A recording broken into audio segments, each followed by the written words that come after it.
नमस्कार, स्वागत है आपका A to Z न्यूज में। आपके साथ मैं हूं आशीष चौबे। क्या अरविंद केजरीवाल दागियों के लिए चुनौती बन गए हैं या बन पाएंगे? क्या दागियों का अब संसद पहुंचना मुश्किल हो जाएगा? ये सवाल उठ रहे हैं और आम आदमी पार्टी ने इसे मुद्दा बनाकर आम चुनाव के दंगल में उतरने की कोशिश भी की है।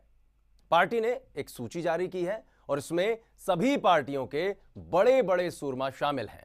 केजरीवाल के मुताबिक भ्रष्ट छवि के नेताओं को हराने के लिए उनकी पार्टी मजबूत प्रत्याशी उतारेगी और आपकी इस सूची और इस चुनौती से दागियों की मुश्किलें जरूर बढ़ती हुई नजर आ रही हैं।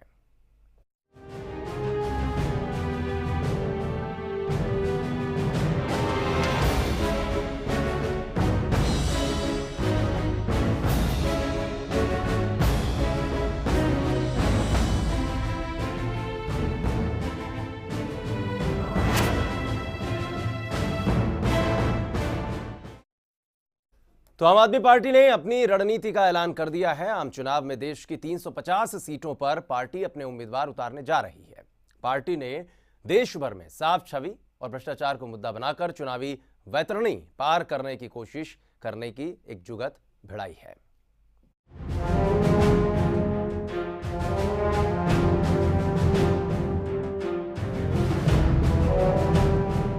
दिल्ली के मुख्यमंत्री अरविंद केजरीवाल ने अपनी लोकसभा चुनाव की रणनीति का खुलासा कर दिया। केजरीवाल ने कहा कि आम आदमी पार्टी के नेता मुख्यमंत्री, मंत्री या प्रधानमंत्री बनने के लिए नहीं, बल्कि भ्रष्टाचार दूर करने के लिए आए हैं।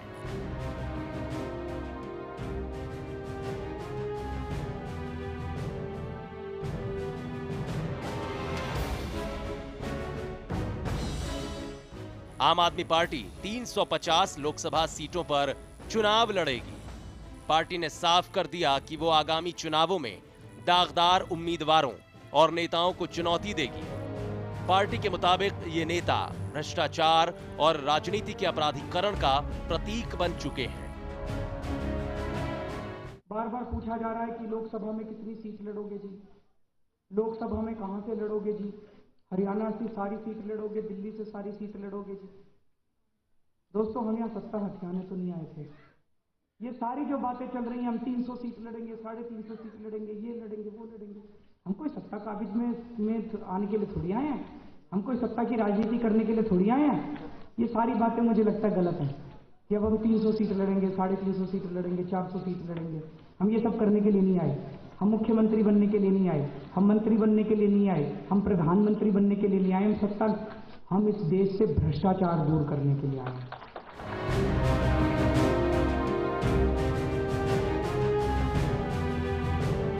केजरीवाल ने कहा कि इस बार एक भी भ्रष्टाचारी नेता संसद नहीं पहुंचना चाहिए। उन्होंने कहा कि देश में पैसे की कमी नहीं है, लेकिन नीयत की कमी जरूर है और अगर नीयत होगी तो भ्रष्टाचार खत्म होगा। संसद के अंदर एक भी भ्रष्टाचारी ना पहुंच पाए। हमारा मकसद होना चाहिए कि संसद के अंदर एक भी अपराध वाला बंदा ना पहुंच पाए। हमारा मकसद होना चाहिए, ये जितने परिवारवाद चल रहा है, इसका बेटा, इसकी बहू, उसका भाई, उसका भतीजा, इनको सबको टिकटें मिल गई, अब ये बंद होना चाहिए। संसद के ऊपर कुछ परिवारों का कब्जा नहीं होना चाहिए। तो हमें ये पूरा बदलना पड़ेगा। हमें चुनाव नहीं लड़ना, हम चुनाव लड़ने के लिए नहीं आए, इस देश के लोग लड़ेंगे चुनाव।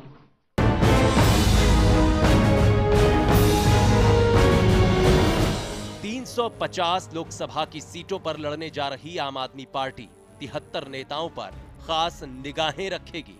यानी इन बड़े नेताओं को कड़ी टक्कर देने की रणनीति पार्टी ने बनाई है।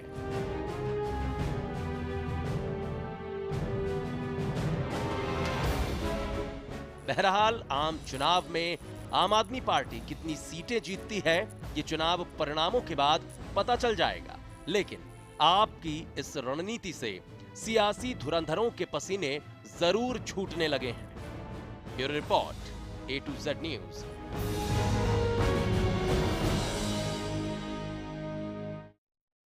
तो कुल मिलाकर दागियों की एक सूची जारी की है आम आदमी पार्टी ने और इसी आधार पर अब अपने आप को स्टैब्लिश करने की कोशिश करेगी आम चुनाव के दौरान।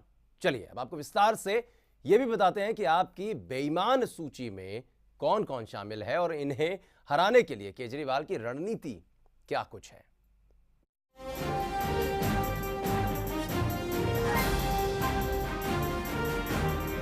आम आदमी पार्टी ने उन नेताओं की एक लिस्ट तैयार की है जिन पर भ्रष्टाचार के गंभीर आरोप लगे हैं। अरविंद केजरीवाल ने कहा कि संसद के अंदर भ्रष्ट नेता बैठे हैं और इस पर कुछ परिवारों का कब्जा है, इसलिए संसद की सफाई जरूरी हो गई है। केजरीवाल ने हमला बोलते वक्त किसी राजनीतिक दल को नहीं बख्शा। उन्होंने जिन नेताओं के नाम गिनाए उसमें अलग अलग पार्टी के नुमाइंदे शामिल हैं। केजरीवाल ने कहा कि उनकी पार्टी ने भ्रष्ट नेताओं की एक लिस्ट बनाई है। आगे चलकर ये सूची और लंबी हो सकती है, क्योंकि अभी तो शुरुआत की है। नितिन गडकरी, शरद पवार, सुरेश कलमाड़ी, वीरप्पा मोइली, सुशील कुमार शिंदे, पी चिदम्बरम, अलागिरी, कनिमोई, सलमान खुर्शीद, मायावती, मुलायम सिंह यादव, श्री प्रकाश जायसवाल, जगन मोहन रेड्डी, कपिल सिब्बल, कमलनाथ, अनुराग ठाकुर, पवन बंसल, फारूक अब्दुल्ला, जहाज रानी मंत्री जी.के. बासन, उन्नाव से सांसद अनु टंडन, असम के पूर्व मुख्यमंत्री तरुण गोगोई, अवतार सिंह भडाना, कमलनाथ, नवीन जिंदल सहित कई अन्य नेताओं के नाम शामिल हैं। केजरीवाल ने कहा कि आगामी लोकसभा चुनाव में इन नेताओं को हराना जरूरी है। उन्होंने कहा कि इस सब पर भ्रष्टाचार के दाग हैं। यही नहीं, केजरीवाल ने अपनी इस लिस्ट पर शामिल नेताओं पर सहमति देने की अपील की है। साथ ही उन्होंने ये भी कहा कि अगर इसमें कोई नाम गलत हो तो उन्हें आगाह कीजिएगा और ये भी बताइएगा कि इन्हें आगामी लोकसभा चुनाव में हराना चाहिए या नहीं। अरविंद केजरीवाल ने अपना हमला केवल कांग्रेस तक सीमित नहीं रखा। केजरीवाल की सूची में बीजेपी, एसपी, बीएसपी और एनसीपी के नाम भी शामिल हैं। केजरीवाल जब इन नेताओं की सूची पढ़ रहे थे, सामने बैठे लोग एक एक नाम पर अपनी रजामंदी दे रहे थे। साथ ही कुछ नए नाम भी सुझा रहे थे। कांग्रेस से अलग जिन नेताओं पर आम आदमी पार्टी ने निशाना साधा, उनमें बीजेपी के पूर्व अध्यक्ष नितिन गडकरी, कर्नाटक के पूर्व मुख्यमंत्री बीएस येदियुरप्पा, अनुराग ठाकुर, वरिष्ठ नेता अनंत कुमार, एनसीपी प्रमुख शरद पवार और प्रफुल्ल पटेल, डीएमके की कनिमोई, ए राजा और अलागिरी, समाजवादी पार्टी के प्रमुख मुलायम सिंह यादव भी शामिल हैं। इन नेताओं के अलावा उन्होंने पूर्व प्रधानमंत्री एचडी देवेगौड़ा के बेटे एचडी कुमारस्वामी, आंध्र प्रदेश के पूर्व मुख्यमंत्री वाईएस राजशेखर रेड्डी के बेटे जगन मोहन रेड्डी को भी शामिल किया है। Bureau report, A to Z news.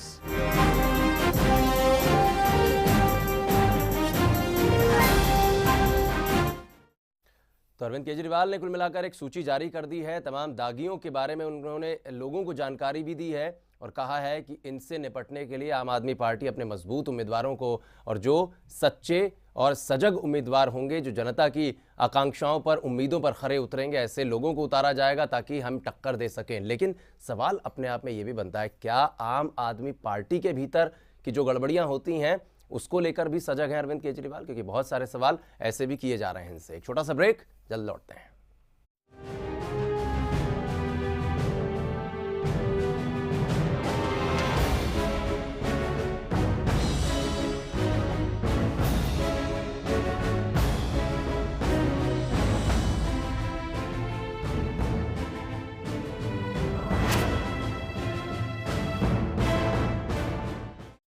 Break के बाद स्वागत है आपका। बात चल रही है अरविंद केजरीवाल की उस सूची की जिसमें उन्होंने तमाम दागियों के नाम उजागर कर दिए हैं और उसके साथ ही उन्होंने ऐलान कर दिया है कि उनकी आम आदमी पार्टी 350 सीटों पर आम चुनावों में भाग्य आजमाएगी और कड़ी टक्कर देगी इन लोगों को। आखिर कब तक संसद और विधानसभाओं में पहुंचेंगे दागी? इस वक्त देश के 162 सांसदों के खिलाफ आपराधिक मामले दर्ज हैं। इसमें से 73 के खिलाफ गंभीर आरोप हैं, तो कुल मिलाकर अगर कहें तो 4807 सांसदों विधायकों में से 30% के खिलाफ आपराधिक मामले चल रहे हैं।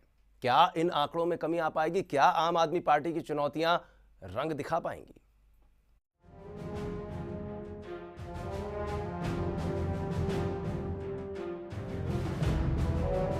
क्या संसद दागियों से मुक्त हो जाएगी?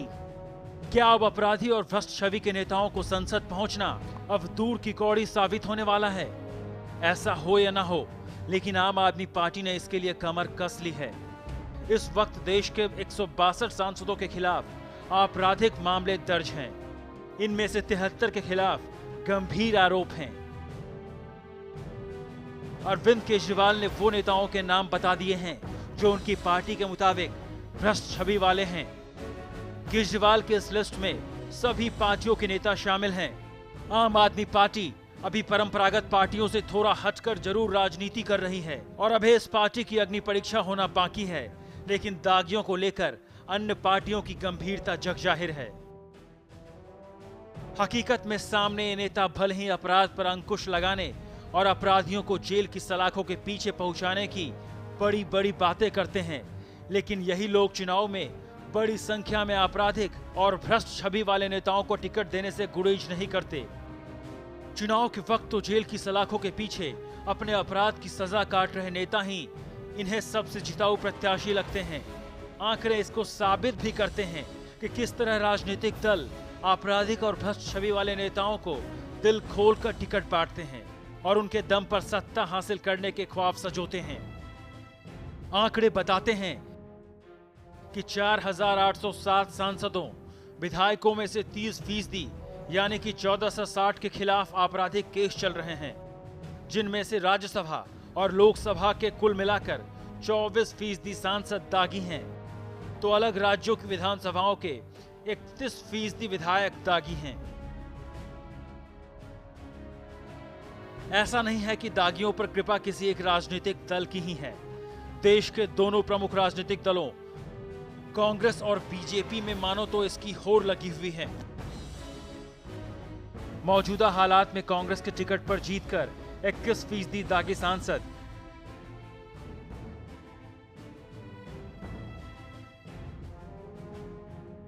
या विधायक बने तो बीजेपी के टिकट पर सांसद और विधायक बनने वालों का प्रतिशत 31 है। ऐसा भी नहीं था कि दागी मैदान में थे और अपने आप चुनाव जीत गए।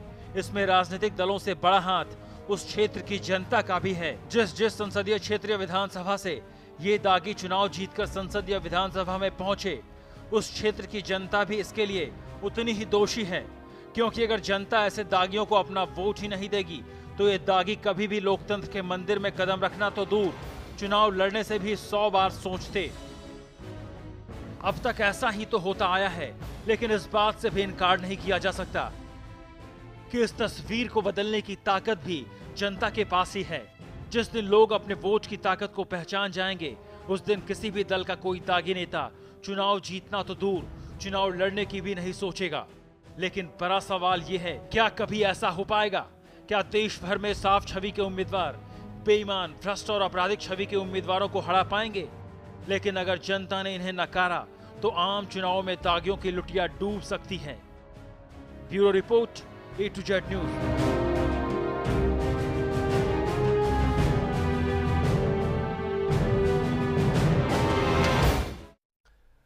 तो केजरीवाल की लिस्ट पर सियासत किस तरह से गरमाई है, ये भी दिखाते हैं आपको। दूसरे लोगों के ऊपर भ्रष्टाचार के अनाप शनाप बिना सबूत के एलिगेशंस लगाकर राजनीति करने वाले आम आदमी पार्टी के नेताओं से और विशेषकर दिल्ली के मुख्यमंत्री से हम ये ज़रूर पूछना चाहते हैं कि सबसे भ्रष्ट पार्टी कांग्रेस और उसके सबसे ज़्यादा भ्रष्ट नेताओं का नाम लेने के बाद भी आप उसी पार्टी के समर्थन से कांग्रेस और आम आदमी पार्टी के गठबंधन की दिल्ली में सरकार चला रहे हैं। इसकी आपकी क्या मजबूरी है? I'm very happy that my name figures in it. I'm very glad. I'm glad that he's put my name. Now let him answer. I would like to go before the court and let him prove. I'll be very grateful. और जनाब, चुनाव में अपराधियों को रोकने के लिए क्या केजरीवाल चुनौती बन पाएंगे? इस पूरे मसले पर बातचीत की हमारे सहयोगी मनोज शर्मा ने वरिष्ठ पत्रकार रास बिहारी जी से। आम आदमी पार्टी नेता अरविंद केजरीवाल ने एक लिस्ट जारी की है। इस लिस्ट में ज़्यादातर पार्टी के नेता हैं। अरविंद केजरीवाल का कहना है कि लोग देश के सबसे भ्रष्ट लोग हैं और इनके खिलाफ वो सख्त उम्मीदवार, ताकतवर उम्मीदवार, मजबूत उम्मीदवार उतारेगी। मेरे साथ बात करने के लिए वरिष्ठ पत्रकार रास बिहारी जी है। सर, आम आदमी पार्टी नेता अरविंद केजरीवाल का कहना है कि जो लिस्ट हमने जारी की है, चिन्हित किए हैं नेता, उनके खिलाफ मजबूत उम्मीदवार उतारेगी। नहीं, उन्होंने जो लिस्ट जारी की है, सबसे बड़ी बात है उन्होंने कहा कि संसद में सब चोर बैठे हुए हैं। अगर आपको ध्यान होगा कि कुछ समय पहले भी उन्होंने एक बार संसद पर टिप्पणी की थी और बाद में माफ़ी मांग ली थी कि राजनीति में ऐसा कभी नहीं होता कि आप सभी सांसदों को चोर बता दें, क्योंकि आम आदमी पार्टी की रणनीति है कि 350 सीटों पे लड़े। अब वो जिन 350 सीटों पे कैंडिडेट मैदान में लाएगी वही ईमानदार होंगे, तो कोई गारंटी नहीं है, क्योंकि उनकी पार्टी में कैंडिडेट जिस तरह के लाए जा रहे हैं, जिस तरह से आ रहे हैं या जिस तरह की प्रक्रिया वो अपना रहे हैं, कोई भी आ जाए। अब उनकी पार्टी में भी अगर मीडिया नाम गिनाने लगे तो बहुत सारे लोग ऐसे निकल आएंगे जिन पर कुछ ना कुछ लांछन कभी ना कभी लगा होगा या अभी आगे भी लग सकता है ना। अगर देखें तो कारगिल युद्ध में बोफर्स तोप ने अच्छा काम किया, पाकिस्तान की सेना को उसने मैदान से खदेड़ दिया। कारगिल में इसका भारत की जीत हुई। लेकिन हम राजनीति में आते हैं तो सिर्फ हम ईमानदार हैं, हम ये दावा नहीं कर सकते हम ईमानदार हैं बाकी सब चोर हैं। आप ये कह सकते हैं हम ईमानदार हैं, हमारी नीयत ठीक है, लेकिन पूरी दुनिया जो हमारे साथ है वो ईमानदार है, बाकी सब चोर हैं, ऐसा नहीं हो सकता। अगर आपने देखा हो अभी कि मीडिया ने अगर उनके ऊपर कुछ कहा तो मीडिया चोर हो गई, कोई नेता उनके बारे में बोलता है तो वो चोर साबित हो जाता है। अभी जिन लोगों के खिलाफ इन्होंने बोला है या जैसे लिस्ट बना रहे हैं ये कि अब राहुल गांधी के खिलाफ भ्रष्टाचार के क्या आरोप है, मुझे नहीं पता राजीव गांधी खिलाफ क्या, राहुल गांधी के खिलाफ क्या भ्रष्टाचार के आरोप हैं। ठीक है, जो लोग सत्ता में होते हैं उनके ऊपर आरोप लगते रहते हैं, लेकिन जब तक सिद्ध ना हो जाए तब तक अब लालू यादव के खिलाफ अगर आरोप सिद्ध हुआ है या रशीद मसूद के खिलाफ अगर आरोप सिद्ध हुआ है तो सिद्ध हुआ है। ओम प्रकाश चौटाला के खिलाफ भी लोअर कोर्ट में मामला है, वो जेल में है, लालू भी जेल से बाहर आए हैं, रशीद मसूद को भी जेल जाना पड़ा। लेकिन जब तक आप अगर इन लोग और बहुत से ऐसे लोग हैं जिन पर कोई मुकदमा भी नहीं चल रहा है, हाँ, इस तरह बिना आरोप सिद्ध हुए, बिना अदालत कार्रवाई के आरोपी नहीं ठहराया जा सकता। लेकिन आश्चर्यजनक रूप से नरेंद्र मोदी का नाम लिस्ट में नहीं है, तो इसका क्या मतलब निकाला जाए? तो इसका मतलब है कि नरेंद्र मोदी को वो पाक साहब मानते हैं, नरेंद्र मोदी को ईमानदार नेता मानते हैं। अब मुझे मैं अभी अगर आपको याद दिलाऊं कि जब ये रामलीला मैदान में शपथ ले रहे थे तो उन्होंने एक वाक्य बोला था डॉक्टर हर्षवर्धन के लिए कि डॉक्टर हर्षवर्धन बहुत अच्छे हैं पर उनकी पार्टी के बारे में मैं नहीं कहूँगा कुछ। तो क्या पूरी बीजेपी बेईमानों की पार्टी है? ये इनका कहने मतलब ये ना, हर्षवर्धन बहुत अच्छे हैं बाकी पार्टी चोर है, ऐसा नहीं होता। आपके साथ भी जितने लोग गए हैं वो कल क्या बोल रहे थे, आज क्या बोल रहे हैं, अगर उनका भी पूरा हिसाब किताब निकालेंगे। ऐसे कुमार विश्वास को ले लो आप, कुमार विश्वास पहले मैं हास्य कवि रहे हैं, तो हास्य कवि की एक आदत होती है कि वो सिर्फ एक हर वर्ग पे, महिलाओं पे, पुरुषों पे या किसी समाज पे इस तरह की टिप्पणी करके एक हंसी मजाक का माहौल बनाते हैं। लेकिन मैंने बाद में, क्योंकि मैं तो ईमानदारी की बात है, मैं तो कुमार विश्वास का नाम भी पहली बार तब सुना जब वो अन्ना आंदोलन में थे। मैंने तो कुमार विश्वास का एज ए कोई हास्य कवि है कभी नाम भी नहीं सुना था। तो वो अब कुमार विश्वास भी सबको चुनौती दे रहे हैं कि वो ईमानदार हैं, बाकी सब चोर, बाकी सब बेईमान हैं। अगर अभी एक छोटा मोटा स्टिंग ऑपरेशन किया था विधानसभा चुनाव के दौरान, उसमें कुमार विश्वास खुद कहते हैं कि मैं 5 स्टार होटल में रहता हूँ, हवाई जहाज में जाता हूँ, अच्छे कपड़े पहनता हूँ। भाई ठीक है, फिर आप आम आदमी कहाँ रह गए ना? अगर कुमार विश्वास को भी छोड़े तो पार्टी के कई नेता हैं, उनके खिलाफ 1 महीना सरकार के गठित को हुआ है, विवाद बढ़ते ही जा रहे हैं, उन पर केजरीवाल कोई सफाई नहीं दे रहे। नहीं, मेरा मानना है कि केजरीवाल सरकार चलाने में पूरी तरह अक्षम है, वो सरकार नहीं चला सकते, उनको भी मालूम है मैं सरकार नहीं चला सकता। तो रोजाना वो कुछ ना कुछ ऐसे बयानबाजी करते रहेंगे कि दुनिया का ध्यान, मीडिया का ध्यान, लोगों का ध्यान, मतदाताओं का ध्यान बजाय कि सरकार क्या कर रही है क्या नहीं कर रही है इससे हट जाए कि केजरीवाल ने आज क्या बोला। अब केजरीवाल जब मुख्यमंत्री बने तो उनसे पहले वादा किया था हम 50% बिजली का बिल कर दें, कहाँ किया? अब बिजली कंपनियां कटौती करने जा रही हैं, कल से सुना 1 फरवरी से बिजली कटौती शुरू होने वाली है दिल्ली में, क्योंकि जब तक और आपने ये भी नहीं किया कि बिजली कंपनियों के खिलाफ हम जांच करेंगे, जबकि अगर आपको ध्यान होगा तो मीडिया की अलावा बाकी लोग भी ये ध्यान दिला रहे थे कि बिजली कंपनी की जांच आप ऐसे नहीं हो सकती है। तो साफ है, दूसरों पर आरोप लगाना, दूसरों को भ्रष्ट कहना बहुत ही आसान है, लेकिन महत्वपूर्ण है काम करके दिखाना। आम आदमी पार्टी के नेता अरविंद केजरीवाल इस वक्त एक्टिविस्ट नहीं है, दिल्ली के मुख्यमंत्री हैं और उनकी पहली प्राथमिकता है दिल्ली के लोगों का विश्वास जीतना। तभी वो दिल्ली के लोगों के लिए बेहतर राजनेता साबित हो पाएंगे। कैमरा सहयोगी कुंदन गुप्ता के साथ Manoj Sharma, A to Z news, Delhi. तो कई अलग अलग हमने आपको प्रतिक्रियाएं सुनवाने की कोशिश की, चाहे वरिष्ठ पत्रकार की बात करें या फिर खुद राजनीतिक दलों के लोग जो जिनके नाम इसमें लिस्ट में शामिल हैं वो भी क्या कुछ कह रहे हैं। लेकिन आम जनता जिसने आम आदमी पार्टी को यहां तक पहुंचाया है, उसे क्या लग रहा है कि अरविंद केजरीवाल वाकई में परिवर्तन ला पाएंगे? क्या कहती है आम जनता, ये भी सुन लेते हैं। के सामने अब जो मोदी का जो इम्पैक्ट है आजकल जो चल रहा है, उस हिसाब से मुझे नहीं लगता अरविंद केजरीवाल जीत पाएगा। और वैसे भी 1 महीने में अभी उसने चीफ मिनिस्टर बन तो गया, ऐसा कुछ खास तो करा नहीं है मुझे को ऐसा लगता है। छोटी छोटी चीज़ों के पॉइंट उठा रहा है, दो ज़्यादा 700 लीटर पानी कोई तुक नहीं बनती है 700 लीटर पानी देने की, बस ये बात है। और नहीं, वो अभी इतना कुछ खास कर नहीं रहा है, क्योंकि वो छोटे छोटे पॉइंट्स पे लगा हुआ है। वो डेवलपमेंट के लिए भी इतना कुछ खास नहीं कर रहा है। इनफैक्ट जो डेवलपमेंट ऑलरेडी कांग्रेस की वजह से चल रहा था, लाइक फ्लाईओवर्स वगैरह, सब पेंडिंग पड़े हैं। बहुत सी जगह मेट्रो का काम चल रहा है, वो सब जगह पेंडिंग पड़ा है। वो छोटी छोटी बातों को उठाया जा रहा है, तो वो कहाँ से ये भ्रष्ट की और ये सब इतने बड़े बड़े इशू सॉल्व करेगा? ही इज़ करेक्ट, बिल्कुल सही कहा है।